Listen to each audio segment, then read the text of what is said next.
In a previous video, we talked about the zero moment of truth and how that has affected the way we market and the way that people search online and the way we do business and get in front of people.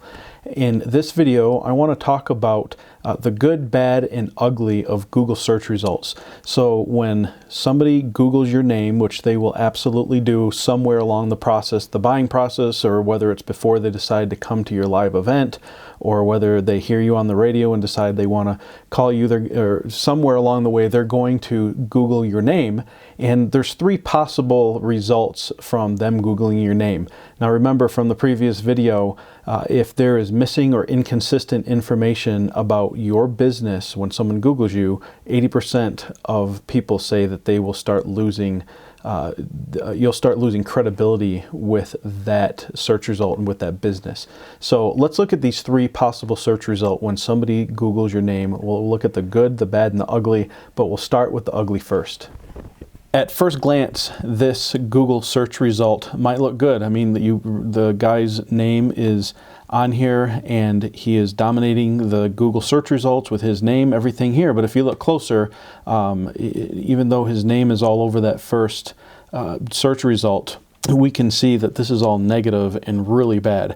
Now, of course, this is an extreme example, but any kind of negative reviews is an ugly situation, especially if you share the same name of someone that has these negative reviews. And so this is an example, again, an extreme example, but this is an example of an ugly Google search result. And obviously you would not want something like this to dominate your Google search results. Also, if you take a look at some of the domains names here, so Wikipedia, Newsday, and Bloomberg, these all have what we call higher domain authority. So when somebody's name is Googled, the websites that people go to more and that get the most visits are the ones that have high domain authority. And so those ones are going to show first, and they're much easier to get rid of. But this is definitely an example of an ugly search result. Here's an example of another ugly result. This was from a few years ago. An advisor had a horrible turnout at his live event, and so we Googled his name. His first name was the same, his last name was slightly different, but because this last name was more relevant, this is what was showing up. And obviously somebody's not going to go to your live event or do business with you if they Google your name and see this kind of a search result. And this is what was showing up. All right, two extreme examples. Let's look at a bad example. Now, what's wrong with this? Because if you look at it, this advisor, Noah, looks like he did some tennis recruiting, maybe here on his website or on the Google search result under images. Looks like he has some fun. Maybe he's gone to the beach with his family. He's on LinkedIn. There's nothing wrong with this, right? I mean, it's not ugly for sure. The reason I call it bad is because there's nothing relevant. Even though his name is all over there, there's nothing relevant to his business. And as an advisor, you want, when somebody Googles your name, you want your business to show up at the very top in association with your name. So although this isn't ugly, there's no content relevant to this advisor's business, which is bad. This is where most advisors fall on this scale here.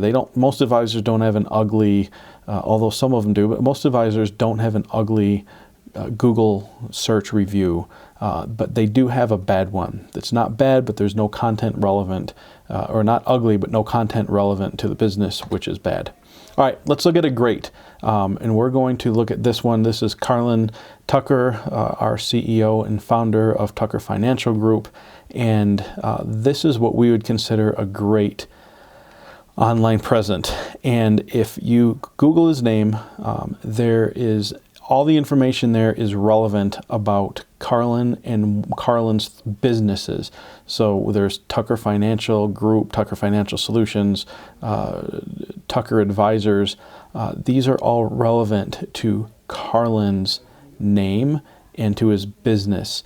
If you look over here on the right side, there's a picture of the staff and some Google reviews and the times that were open and closed and the phone number, the correct phone number. That's an example of a great online presence. Now, in the next video, I'm going to talk about what we did to get that great online presence. There are several things that we needed to do, and when we first Googled Carlin's name several years ago, this is not what it looked like. And we did 3 things that over time, it took about 6 to 8 months, but over time, we improved Carlin's online presence so it looks like that today.